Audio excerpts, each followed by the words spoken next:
La municipalité d'Anyama a distribué des sacs de riz et des cartons de sucre à la communauté musulmane pour les soutenir pendant le mois de carême. Un salon pour un système de santé plus fiable et inclusif s'annonce en Côte d'Ivoire. La deuxième édition du salon médical et pharmaceutique de Côte d'Ivoire mettra l'accent sur l'innovation et l'amélioration de l'accès aux soins. Et la Loterie nationale de Côte d'Ivoire a obtenu la certification WLA niveau 2, confirmant son engagement en faveur du jeu responsable.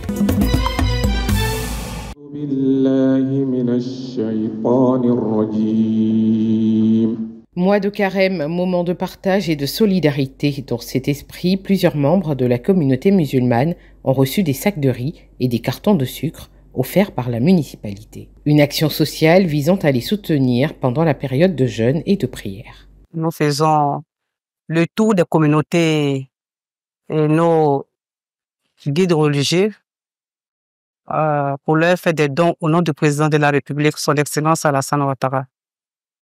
Nous avons profité aujourd'hui des dons pour demander à nos guides religieux et aux communautés que nous sommes en année électorale. Donc, de faire des prières pour le pays, faire des prières pour le président de la République et de tout le gouvernement pour que cette année, il y ait des élections libres et transparentes dans la paix et la sérénité. Pour les bénéficiaires, cette action n'est pas une première. Ils ont donc saisi l'occasion pour exprimer une fois de plus leur gratitude envers la municipalité et encourager la poursuite de telles initiatives qui renforcent la cohésion sociale et l'entraide communautaire. Ce don-là, nous ne sommes pas surpris. Chaque année, Madame le maire passe là, elle nous fait ce don-là. Et si elle revient, je pense que tout ce que nous pouvons faire, c'est de lui dire merci. Merci à elle et à toute sa délégation. Ces dons ne se limiteront pas uniquement à la communauté musulmane. Les chrétiens bénéficieront également de ces vivres lors de leur période de carême. Au total, 20 000 sacs de riz et 1500 cartons de sucre sont prévus pour toute la commune d'Anyama.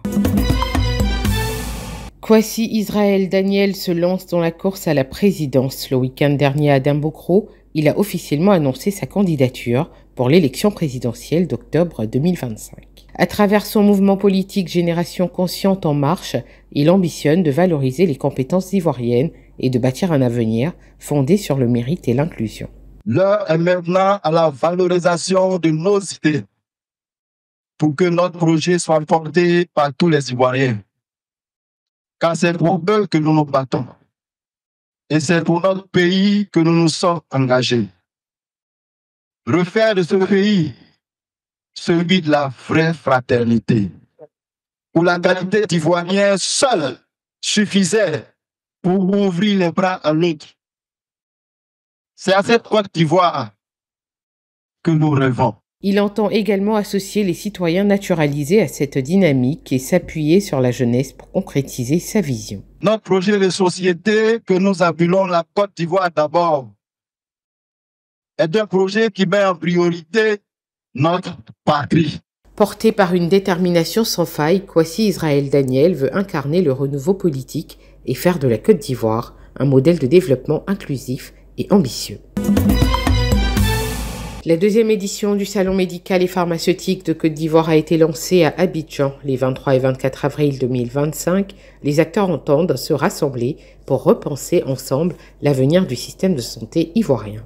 La rencontre se déroulera autour du thème « Régulation et qualité, garantir un système de santé fiable et inclusif en Côte d'Ivoire ». On dit que Maître Fès, pour cette seconde édition, a mis beaucoup l'accent sur la communication parce que l'intérêt est de sensibiliser le public, mais surtout les acteurs et les professionnels et même d'autres opérateurs qui peuvent être intéressés par la filière.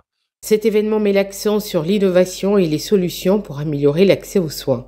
L'objectif est clair, offrir aux patients un meilleur cadre de soins grâce aux avancées médicales et pharmaceutiques. Des spécialistes apportent des éclairages sur les enjeux de cette édition. Ce salon aborde tout ce qui est qualité dans la prise en charge des patients. Donc, qualité en termes de consommables, donc qualité du médicament, du circuit du médicament, mais aussi qualité de prise en charge du patient pour le médecin.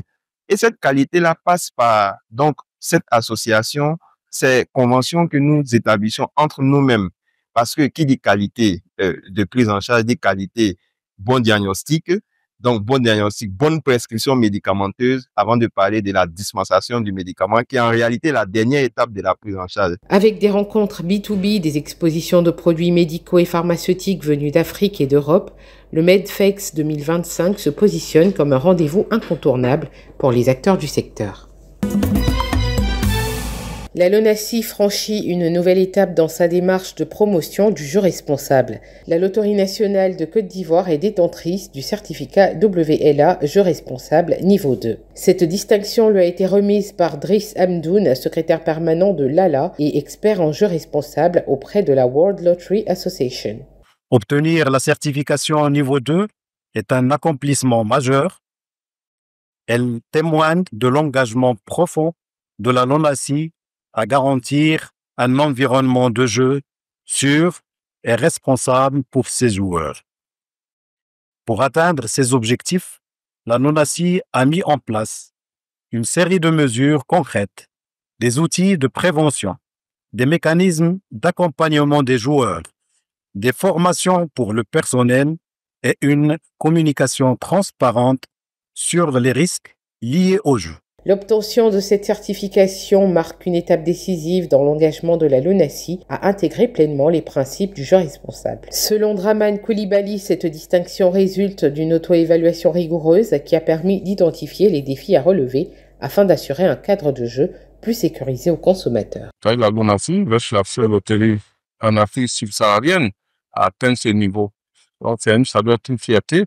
C'est une fierté non seulement pour nous, mais je pense aussi que c'est une fierté pour notre tutelle et partant du conseil d'administration et du pays même. Voilà, que la LONASI soit parmi toutes les loteries d'Afrique, celle qui atteint le niveau 3. La LONASI a déjà entamé la phase préparatoire en vue de l'obtention du certificat WLA niveau 3 avant la fin de l'année. Pour ce faire, une mission d'expertise a été lancée sous la supervision de Laura Da Silva et Driss Hamdoun. Leur mission consiste à élaborer un plan d'action structurant assorti d'un calendrier et d'un budget détaillé afin d'atteindre ce nouvel objectif. C'est la fin de cette édition, merci de l'avoir suivi. L'information continue sur cette info et sur www.cetinfo.ci.